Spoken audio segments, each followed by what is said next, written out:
നമസ്കാരം, ഞാൻ Rakesh M G.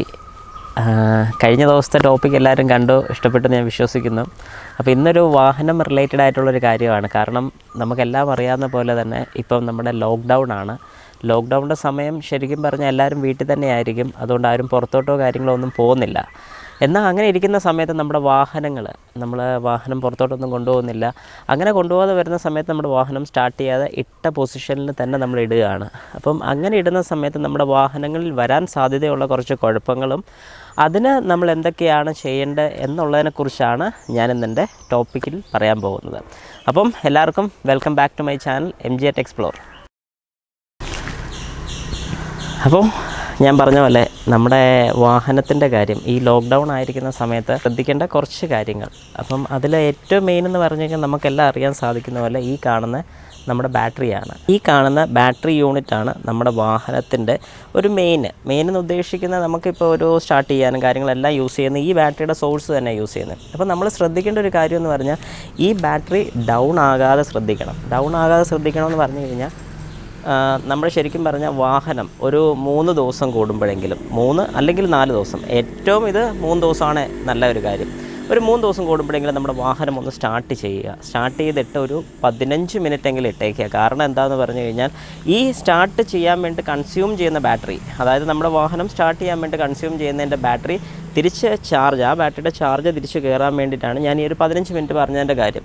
അതിൻ്റെ കൂട്ടത്തിൽ നമ്മൾ ശ്രദ്ധിക്കേണ്ട ഒരു കാര്യം കൂടെ ഉണ്ട്. നമ്മുടെ വാഹനം സ്റ്റാർട്ട് ചെയ്തിട്ട് കഴിഞ്ഞാൽ നമ്മുടെ ഡോറ്, അതായത് നമ്മൾ വാഹനം ഓടിക്കുന്നില്ലെന്നുണ്ടെങ്കിൽ ഡോർസ് എല്ലാം ഒരു ഡോർ ഗ്ലാസ് തുറന്നിട്ടാലും മതി. ഡോർ ഗ്ലാസ് ഒരു 5 മിനിറ്റെങ്കിലും തുറന്നിട്ട് ഒന്ന് AC ഇടുന്നത് അല്ലെങ്കിൽ ഫാൻ ഒന്ന് ഓണാക്കുന്നത് നല്ലതായിരിക്കും. കാരണം അകത്ത് ഉള്ള എയർ, ഈ അടഞ്ഞു കിടക്കുന്നതിൻ്റെ ആ ഒരു എയർ 3 ദിവസം അല്ലെങ്കിൽ 4 ദിവസം അടഞ്ഞു കിടക്കുന്നതിൻ്റെ ആ ഒരു സർക്കുലേഷൻ നടക്കാൻ വേണ്ടിയിട്ടാണ് ഗ്ലാസ് ഒന്ന് താത്തിടാൻ വേണ്ടി ഞാൻ പറഞ്ഞത്.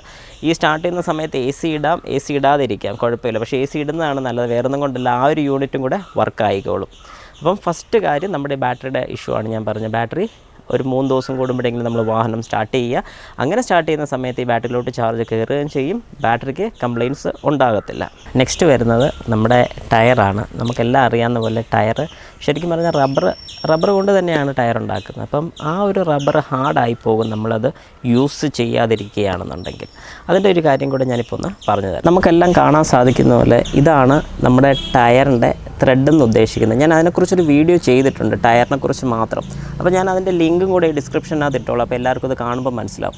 ഈ ടയർ നമ്മുടെ സർഫസിൽ, അതായത് ഏറ്റവും താഴത്തെ പോർഷനിൽ ഈ പിടിച്ചിരിക്കുന്ന ഈ ഒരു പോർഷനിൽ മാത്രം സത്യം പറഞ്ഞാൽ കോണ്ടാക്റ്റ് വരുന്നുള്ളൂ ഈ ടയറിന്. അപ്പം ഇങ്ങനെ ആ ഒരു കണ്ടീഷനിൽ ഒരു 3-4 ദിവസത്തിന് മേളിൽ കിടന്ന് കഴിയുമ്പോഴത്തേക്കും, അല്ലെങ്കിൽ കുറച്ച് ദിവസത്തോളം അങ്ങനെ കിടന്ന് കഴിയുമ്പോഴത്തേക്കും പതുക്കെ ഹാർഡാകാനുള്ള ചാൻസസ് കൂടുകയാണ്.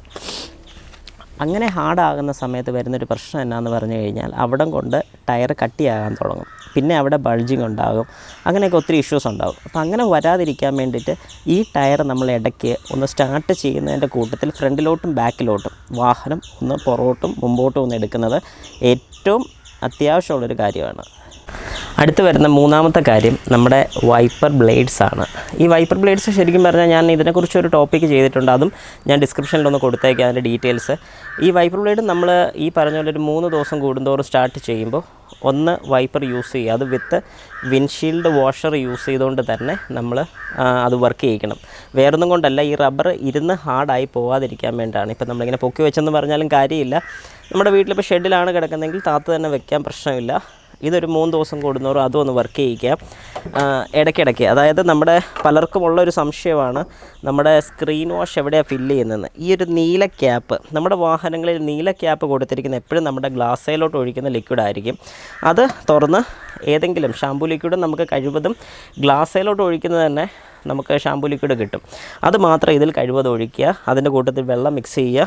എന്നിട്ട് ഇത് ക്ലോസ് ചെയ്ത് ഈ പറഞ്ഞ പോലെ ഓരോ 3 ദിവസം കൂടുന്തോറും അത് വളരെ കറക്റ്റായിട്ട് ചെയ്യുക. അങ്ങനെ ചെയ്ത് കഴിഞ്ഞാൽ തന്നെ നമ്മുടെ റബ്ബർ ബ്ലേഡ്സിനും കുഴപ്പം വരത്തില്ല.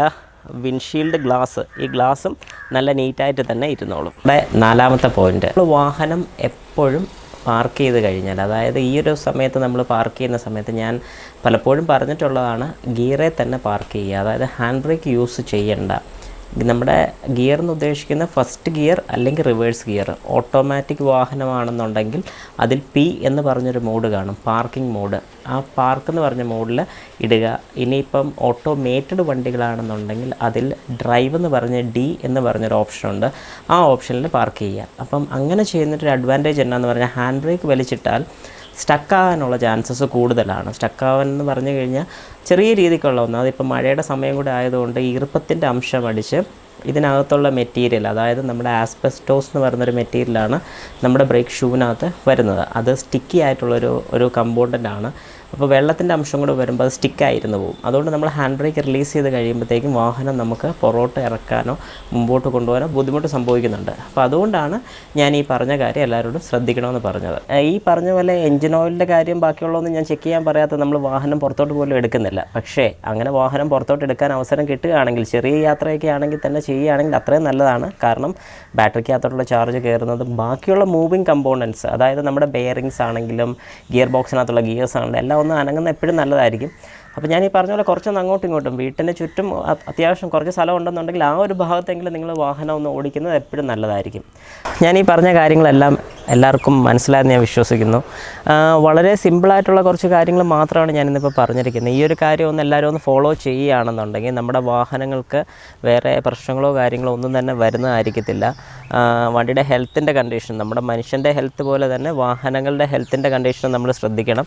അപ്പോൾ അതിനും വേറെ കുഴപ്പങ്ങളോ കാര്യങ്ങളോ ഒന്നും വരാതിരിക്കും. ഈ അടുത്ത് തന്നെ ഒത്തിരി പേര് എന്നെ വിളിച്ച് ചോദിച്ചിട്ടുണ്ട് ഈ ബാറ്ററിയുടെ കാര്യം. ഡൗൺ ആയിപ്പോയി, സ്റ്റാർട്ടാകാൻ പറ്റുന്നില്ല.